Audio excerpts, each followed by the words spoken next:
सध्या आपल्या सोबत आहेत सिने कलावंत साची जेवणे. आपण त्यांच्याकडून जाणून घेऊया आजच्या दिनाचं जे महत्त्व आहे आणि आजच्या वर्तमान स्थितीमध्ये जी जगात एकंदरीत कोलाहलाची परिस्थिती आहे त्यांच्याबद्दलच त्यांच्याकडून आपण त्यांचं मत व्यक्त करूया. सर्वप्रथम तुला UCN बुद्धा वाहिनीतर्फे बुद्ध पौर्णिमेच्या हार्दिक मंगलकामना. धन्यवाद. तुम्हाला पण खूप खूप मंगलकामना आणि नमो बुद्धाय. जय भीम. ताई, आज जी जगामध्ये एकंदरीत परिस्थिती आहे, युद्धाचं सावट जगावर आहे, कोलाहल माजलेला आहे एका प्रकारचा. आणि यावेळेस बुद्ध जयंती जगामध्ये साजरी होत आहे. खरं तर बुद्ध आणि युद्ध हे दोन विपरीत गोष्टी आहेत, ह्या विरोधी गोष्टी आहेत. या परिस्थितीमध्ये बुद्धाच्या धम्माची किती आवश्यकता आहे, काय सांगाल एकंदरीत याबद्दल? जगात जेव्हा जेव्हा अहिंसा, जेव्हा जेव्हा असं वादळ उठलं आहे, युद्धाची परिस्थिती झालेली आहे, त्यासाठी नेहमीच आपल्याकडे एकच मार्ग आणि एकच पर्याय उरलेला आहे, तो म्हणजे बुद्ध आणि बुद्धांचा धम्माचा मार्ग, अहिंसेचा मार्ग. त्याच्यामुळे एक कवी आहेत साहिर लुधियानवी, ते म्हणतात की जंग तो खुद एक समस्या है, जंग क्या समस्याओं का हल देगी.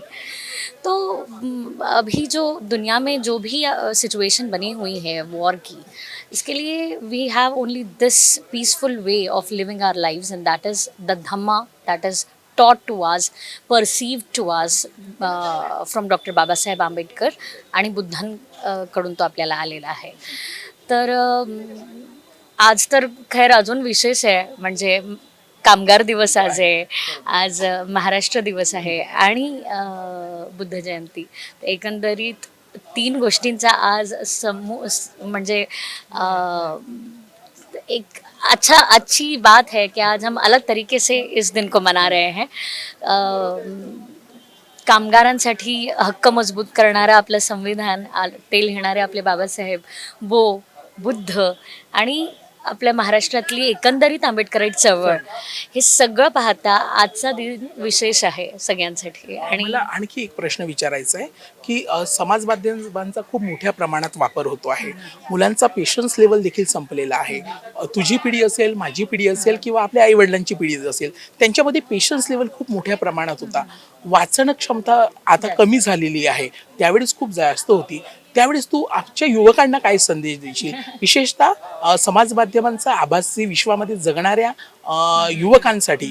कारण आभासी विश्वात जगून आत्महत्या आणि अशा प्रकारे डिप्रेशन वगैरे होत आहेत. तर यावेळेस बुद्धाची तर आवश्यकता आहे, पण तू एक युवक म्हणून, एक युवती म्हणून काय सांगशील आजच्या पिढीला? बघ, इतकं फास्ट चेंजिंग वर्ल्ड आहे आणि इतकं प्रोग्रेसिव्ह माइंडसेट झालेलं आहे लोकांचा आणि इतके इम्पेशंट झालेले आहे, तू जसं म्हणालास. त्याचं कारण आहे आपल्या सगळ्यांकडे एकदम छोट्याशा डबड्यात पूर्ण जग आहे आता. The mobile, everything is available on the clicks, so that makes you more impatient. अशा वेळेला विपश्यना म्हण किंवा रीडिंग म्हण, विपश्यना इन एनी काइंड, म्हणजे असं गरजेचं नाही आहे की आता तुम्ही बसलेच पाहिजे एका ठिकाणी. म्हणजे माझी आई मला सांगते की मी स्वयंपाक करते, मी पोळ्या लाटते, तरी माझी समाधी तिथे लागते आणि मी ती शेकते, मी ती करपत नाही, काही होत नाही, विच मीन्स मी कॉन्सन्ट्रेशननी ते काम करते. भांडे घासायला पण कॉन्सन्ट्रेशन लागतं. So everything is concentration. तुम्ही ते करू शकता, कुठल्याही कार्यात करू शकता, पण वाचन केलं पाहिजे जसं तू म्हणालास. आता तर खैर पुस्तकं पण पानांचा स्पर्श उरलेलाच नाही आहे. किंडल येतं आणि तुम्ही you just swipe the pages there. Audio books आलेले आहेत, पण कागदांची मजा कागदांमध्ये. आता मी एवढ्या पुस्तकांच्या मध्ये बसून आहे, ह्यातले अनेक पुस्तकं, टायटल्स मी वाचलेत, पण मी आता काही यंग मुलं मुली येतात, मी बघते, तर ते लगेचच म्हणतात नाही नाही हे खूप जाड आहे, थोडा बारीक आहे का, काही छोट्यामध्ये बाबासाहेब कळतील असं काही आहे का? बाबासाहेब छोट्यामध्ये कसं कळणार आहे? म्हणजे कितीही, खरं तर कितीही लिहिलं, किती पुस्तकं असतील त्या माणसावर, तरी ते सगळं कमीच आहे. फिर भी मेरे ख्याल से छोटं का होईना त्यांना वाचावंसं वाटतंय, हेच मला खूप छान मला आणखी एक वाटतं. प्रश्न विचारायचा, तू तुझ्या व्यक्तिगत आयुष्यातला असेल, बरं, तू अनेक क्षेत्रामध्ये काम केलेलं आहेस, प्राध्यापिका म्हणून सध्या काम करते आहेस, नाट्य क्षेत्रात काम केलेलं आहेस, चित्रपट क्षेत्रात काम केलेलं आहेस, तुला एक वारसा पण मिळालेला आहे. आता आपण युवकांबद्दल बोललो, मला हे सांग की माणसाच्या आयुष्यात वाचन हे किती महत्वाचं आहे? वाचाल तर वाचाल हे म्हटलं जातं आणि ते वास्तविकता आहे, पण तू मला तुझ्या आयुष्यातलं सांग की वाचन हे तुझ्या आयुष्यात किती महत्त्वाचं आहे आणि तुझ्या करिअरमध्ये त्याने तुला कसं घडवण्याचा प्रयत्न केला आहे? माझ्यासाठी खूपच महत्त्वाचं ठरलं आहे माझं वाचन, कारण लहानपणापासून मला आईबाबांमुळे पुस्तकांची आवड, छंद हे सगळं होतं. मग काय म्हणतात, कविता संग्रह असतील, उपन्यास असतील, आंबेडकराईट लिटरेचर असेल, बुद्धिस्ट लिटरेचर असेल, हे सगळं खूप लहानपणापासून हाती लागलं. त्याच्यामुळे खूप आधीपासून हे समजलं. त्याच्याने काय झालं माहिती आहे, बाकी लोक बघतात पण माझ्याकडे दृष्टी होती, माझ्याकडे विजन डेव्हलप झालं होतं आणि त्याच्यामुळे मी 10 लोकांमध्ये उभी राहिल्यावर मी नेहमीच वेगळी ठरली आणि त्याच्यामुळे माझा आत्मविश्वास वाढत गेला. आणि युवकांमध्ये ही गरज आहे, आत्मविश्वासाची खूप गरज आहे. आणि ते कशाने येईल, जेव्हा तुमच्याकडे तुमची इंडिव्हिज्युअलिटी दाखवायला तुमच्याजवळ तुमचा स्वतःचा विजन असेल आणि तो बिल्ड होतो तुमच्या वाचनातनं. फक्त हेच वाचन नाही, मला हेही वाटतं, म्हणजे मी आता नाट्यक्षेत्रात असल्यामुळे आम्ही माणसांना पण वाचतो, आम्ही चेहऱ्यांना पण वाचतो. म्हणजे आम्ही पुस्तकात जी शब्द लिहिलेली आहेत त्यांच्यामधल्या गॅप्सला, त्याला आम्ही बिटवीन द लाईन्स असं म्हणतो, आम्ही तेही समजण्याचा, बघण्याचा प्रयत्न आमच्या करतो. भाषेत त्याला बातमी मागील बातमी असं म्हणतात. अगं बाई, बातमी मागील बातमी. पण म्हणजे ऑल दिस इज सेम. जे नाही आहे ना ते पण शोधून काढण्याची वृत्ती पण तुम्हाला याच शब्दांनी दिलेली आहे. मी बोलते हे पण तेच शब्द आहेत जे मी कुठून तरी वाचलेले आहेत.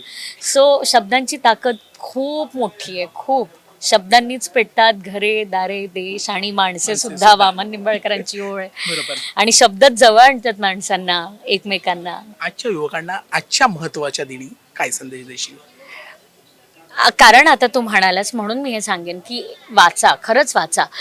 मी मध्यंतरी ना आता खरं तर आपल्या भारतात किंवा पर्टिक्युलरली महाराष्ट्रात पण बुद्ध जयंती अशी फार साजरी नाही केली जात. आपल्याकडे विजयादशमी, धम्मचक्र प्रवर्तन दिवस किंवा बाबासाहेबांची जयंती ही मस्त धूमधडाक्यात साजरी केली जाते.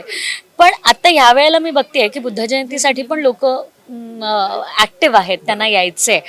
पण माहिती आहे, ह्यात मी हे पण बघते ना अमित, की खूप रॅलींचा फॅड वाढले आपल्याकडे. अचानक कोणाला पण बुद्ध जयंती किंवा कुठली पण जयंती साजरी करायची आहे तर रॅली काढा, किलोमीटर रॅली काढा आणि काय तो दिखावा आणि प्रतिकृती बनवा दीक्षाभूमीची, स्तूपांची किंवा महाबोधी महाविहारांची आणि झेंडे म्हणजे हे बघ, मला जल्लोष करण्याचा माझा विरोध नाही आहे रे, पण ह्याचं फॅड होत चाललेलं आहे. आणि आपण वास्तविक घटनांपासून, वास्तविक जी परिस्थिती आहे समाजाची त्याच्यापासून दूर राहत चाललोय. बाबासाहेबांच्या भाषेत याला व्यक्तिपूजा म्हणतील. म्हणजे ही नाही, हे दोन वेगळ्या गोष्टी आहेत. बघ, मी तेच सांगते, जल्लोष करायला प्रॉब्लेम नहीं है. हमको बहुत कम समय मिलता है कि हम इस तरीके से एक्सप्रेस हो पाए, क्योंकि क्या होता है, अभी भी हम तो घोड़े पे बैठ जाए तो काट देते हैं, मोबाइल पे रिंगटोन बज गई तो जान गवा देता है बंदा. उसमें अगर हमारे डीजे बज गया और एक दिन हम खुल के जी लिए हमारे बाबा साहब और बुद्ध के गानों पे, तो कोई दिक्कत नहीं है. पण हे करत असताना आपल्याला सारखं रोहित वेमुला आणि पायल तडवी नसेल आठवत, तर मग आपला यूथ कुठेतरी भरकटलेला आहे असं मला वाटतं. तो ये जो यूथ है, जो मैंने अभी नागपूर में भी देखा, की फक्त रॅलींच्या मागे आणि बॅनर उद्घाटनांच्या मागे लागलेला आहे. उन्होंने एरवीच्या दिवसात पण जनजागृती व्हावे असे बॅनर्स लावले पाहिजे, सगळीकडे लावले पाहिजे आणि त्याच्यावर भाष्य केलं पाहिजे. हेच मला युवकांना सांगायला